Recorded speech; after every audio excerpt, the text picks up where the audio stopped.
అజిగవా సాహితీ ఛానల్కు స్వాగతం. శంకరాభరణం సినిమాలో శంకరా నాదశరీరాపర అనే పాటలో ధిక్కరీంద్రజిత హిమగిరీంద్రసిత కందర నీలకంధర క్షుద్రులిరుగని రుద్రవీణ నిర్నిద్రగానమిది అవధరించరా వినితరించరా అని వ్రాశారు వేటూరి గారు. సినిమాలోని సన్నివేశం ప్రకారం శంకరశాస్త్రి గారు ఆవేశంతోనో బాధతోనో పాడే పాటలోని మాటలివి. ఈ మాటలు వింటుంటే మనకు కూడా ఆవేశభరితమైన అనుభూతి కలుగుతుంటుంది.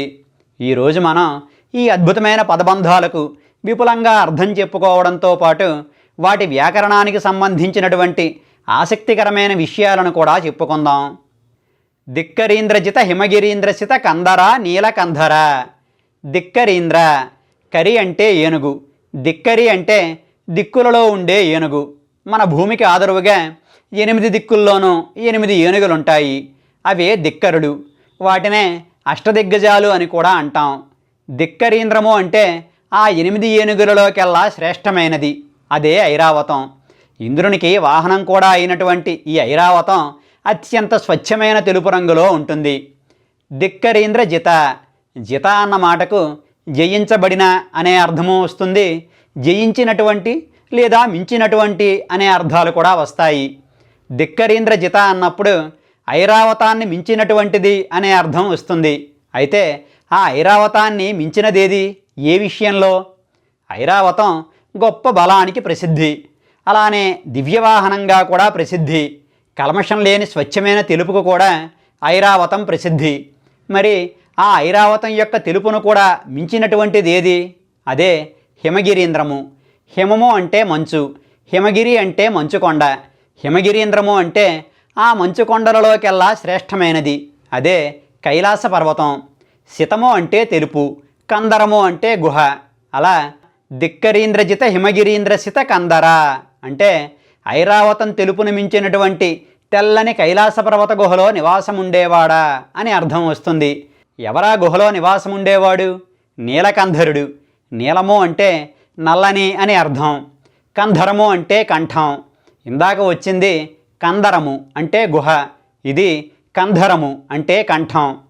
పరమశివుడి నివాసం ఉండేది ఈ బ్రహ్మాండంలోకెల్లా అత్యంత స్వచ్ఛమైన తెల్లదనంతో ప్రకాశించే కైలాస పర్వత గుహలో. అలా తెల్లనివాడైన ఆ పరమేశ్వరుని నివాసం కూడా తెల్లనిదే. అయితే ఆ స్వామి లోక కళ్యాణం కోసం హాలాహలాన్ని దిగమింగి తన కంఠంలో ఉంచుకున్నాడు. ఆ భయంకరమైన హాలాహలం నల్లనిది. సినిమాలో ఈ పాట వచ్చే సందర్భంలో శంకరశాస్త్రి గారి పరిస్థితి కూడా అదే. శంకరశాస్త్రి గారి మనస్సు స్వచ్ఛమైనది. అందుకే అభాగ్యురాలైన ఓ వారకాంతకు ఆయన ఆశ్రయం ఇచ్చారు. కళారాధనకు కులానికి సంబంధం లేదన్నది ఆయన భావన. ఆ కారణంగానే ఆయన చేస్తున్న ఓ సంగీత కచేరీలో ఆమెను తన వాద్య బృందంలో ఒకరిగా వేదికపై కూర్చోమంటారు.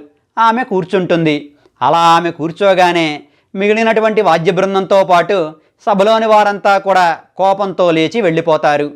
కులాన్నే కానీ గుణాన్ని చూడలేని క్షుద్రమైన వారి బుద్ధిని చూసి శంకరశాస్త్రి గారికి అంతులేని ఆవేదన కలుగుతుంది. కానీ తనను తృణీకరించి వెళ్ళిపోతున్న వారెవ్వరినీ ఆయన పల్లెత్తు మాట కూడా అనలేదు. శివుడు విషాన్ని తన కంఠంలో నిలుపుకున్నట్లే శాస్త్రి గారు కూడా తన బాధను తనలోనే దిగమింగుకున్నారు. శంకరశాస్త్రి గారి మనస్సు కానీ కీర్తి కానీ చివరకు ఆయన ధరించే వస్త్రాలు కానీ స్వచ్ఛమైనవే, తెల్లనివే. కానీ ఆయన పడుతున్న బాధ మాత్రం వర్ణనాతీతం. అది హాలాహలంలా నల్లనిది. ఆ విధంగా ధిక్కరీంద్రజిత హిమగిరీంద్రసిత కందర నీలకంధర అంటూ పరమశివుణ్ణి పిలుస్తున్న పిలుపులో శంకరశాస్త్రి గారి ప్రస్తుత పరిస్థితి కూడా ధ్వనిస్తోంది. అలా క్షుద్రత్వంతో నిండిపోయిన సమాజాన్ని చూసి శాస్త్రి గారి కంఠం రుద్రవీణలా మ్రోగసాగింది. రుద్రవీణ అంటే శివ సంబంధమైన వీణ. దానినే తుంబవీణ అని కూడా అంటారు. శివసహస్రనామంలో తుంబవీణ అనే నామం కూడా ఉంది. మరి ఆ రుద్రవీణ ఎటువంటి గానాన్ని పలికిస్తోంది అంటే నిర్నిద్ర గానమట. నిర్నిద్ర అంటే వికసించింది అని అర్థం. అంటే వింటున్న వారిని మేలుకొలపగలిగే చైతన్యవంతమైన గానమే నిర్నిద్ర గానం. ఈ రుద్రవీణ యొక్క నిర్నిద్ర గానాన్ని క్షుద్రులు వినలేరని శంకరశాస్త్రి గారు ముందే చెప్పేశారు. వారంతా ఆయన గానాన్ని వినకుండా వెళ్ళిపోయారు కూడా. మరి శాస్త్రి గారు ఈ గానంతో ఎవరిని మేలుకొలుపుతున్నారు? నాదశరీరుడు పరాత్పరుడు అయినటువంటి శంకరుడిని. అందుకే ఆ స్వామినే అవధరించమంటున్నారు. అవధరించడం అంటే శ్రద్ధగా వినడం. ఆ పరమశివుడు శ్రద్ధగా విని ఊరుకుంటే సరిపోతుందా? లేదు కదా. ఆ స్వామి శివలింగ రూపంలో కదలకుండా ఉండేవాడు. ఆయనలో కదలిక రావాలి. అందుకే విని తరించరా అని కూడా అంటున్నారు. తరించడం అంటే మనం సాధారణంగా మోక్షం అనే అర్థంలోనే ఎక్కువగా వాడుతుంటాం. కానీ తరించడం అనే మాటకు దాటడం, అతిక్రమించడం అనే అర్థాలు కూడా ఉన్నాయి.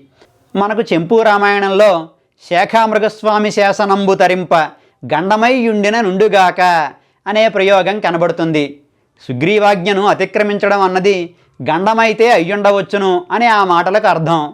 అలా తరించడం అంటే అతిక్రమించడం అనే అర్థమే ఈ పాటలో అన్వయమవుతుంది.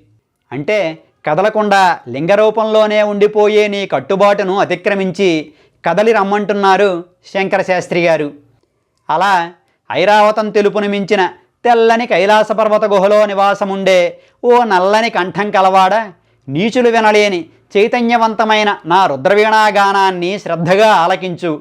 లే, నీ మౌనాన్ని వదిలిపెట్టు, నీ మహిమను చూపించు అని ప్రార్థిస్తున్నారు. ఇది ధిక్కరీంద్రజిత హిమగిరీంద్రసిత కందర నీలకంధర క్షుద్రులెరుగని రుద్రవీణ నిర్నిద్రగానమిది అవధరించరా వినితరించరా అనే మాటలకు అర్థం. వేటూరి గారి ప్రతిభ అసామాన్యమైంది. ఎటువంటి సందర్భానికైనా సరే అతి తక్కువ సమయంలో అత్యంత గొప్పవైన అన్వయాలతో అద్భుతమైన పాటను పుట్టించి ఇవ్వగల సినీ మహాకవి మన వేటూరి సుందరరామమూర్తి గారు. ఇక ఇప్పుడు ఈ మాటల్లోని వ్యాకరణానికి సంబంధించిన కొన్ని విషయాలను చెప్పుకుందాం. ధిక్కరీంద్రజిత అన్నప్పుడు కేవలం ఐరావతంతోనే కాకుండా మొత్తం అష్టదిగ్గజాలతో కూడా అన్వయం చేయవచ్చు. అంటే అష్టదిగ్గజాల తెలుపును మించినటువంటిది అని అర్థం చెప్పవచ్చు. కానీ దిగ్గజాలన్నీ తెల్లనివే అని చెప్పడానికి స్పష్టమైన ప్రమాణాలు నాకు కనిపించలేదు. ఒకవేళ అటువంటి ప్రమాణం కూడా ఉండి ఉంటే మాత్రం ఆ అన్వయం కూడా సరిపోతుంది. అలానే జితా ప్రయోగం గురించి కూడా చెప్పుకోవాలి. ఇంద్రజిత్, కామజిత్ మొదలైన మాటలలో జిత్ అని వచ్చినప్పుడు ఇంద్రుని జయించినవాడు, కామాన్ని జయించినవాడు అనే కర్తరి అర్థమే నేరుగా వస్తుంది. కానీ జితా విషయంలో అలా కాదు.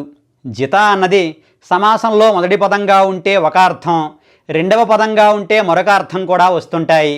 ఉదాహరణకు జితకామ అంటే కామాన్ని జయించినవాడు అని అర్థం.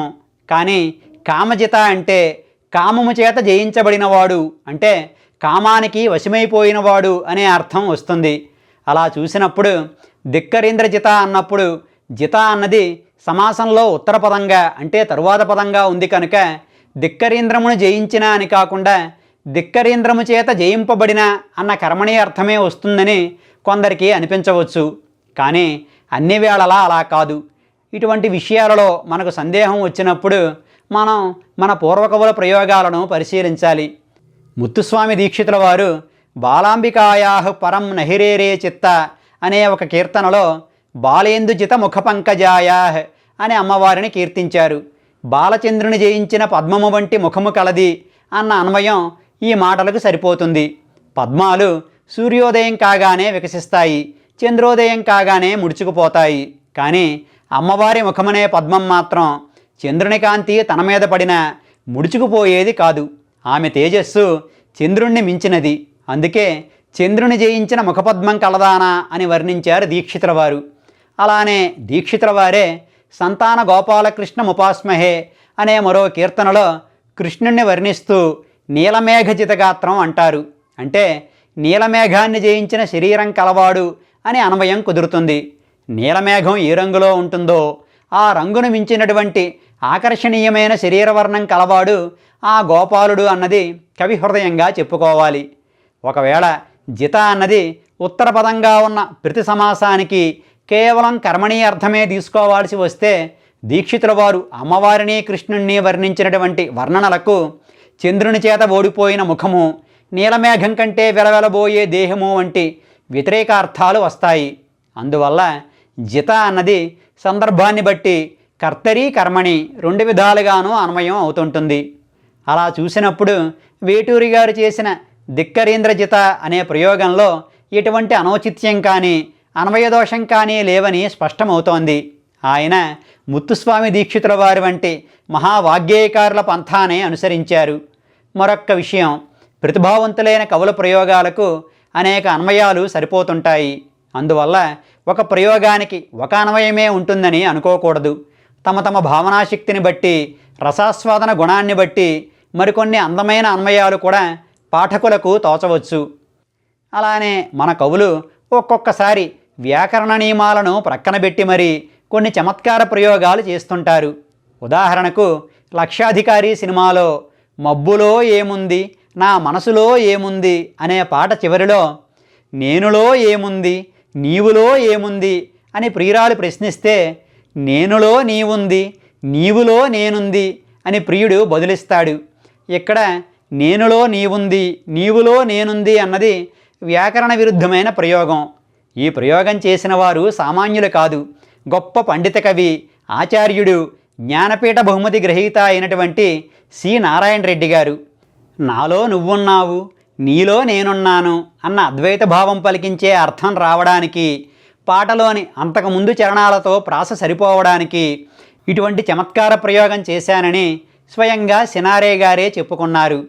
కేవలం సినారే గారనే కాదు, ఆయనకు ముందు తరంలో పెంగళి గారు, ఆయనకు తరువాత తరంలో వేటూరి గారు, ఇలా ఎందరో ప్రసిద్ధ సినీ కవులు కొన్ని పాటలలో ఇటువంటి తమాషా ప్రయోగాలు చేసిన వారే. అవి వ్యాకరణ దోషాలని మనం పొరపడకూడదు. ఆ కవుల ప్రతిభ ఎంతటిదో మనకు తెలియంది కాదు కదా.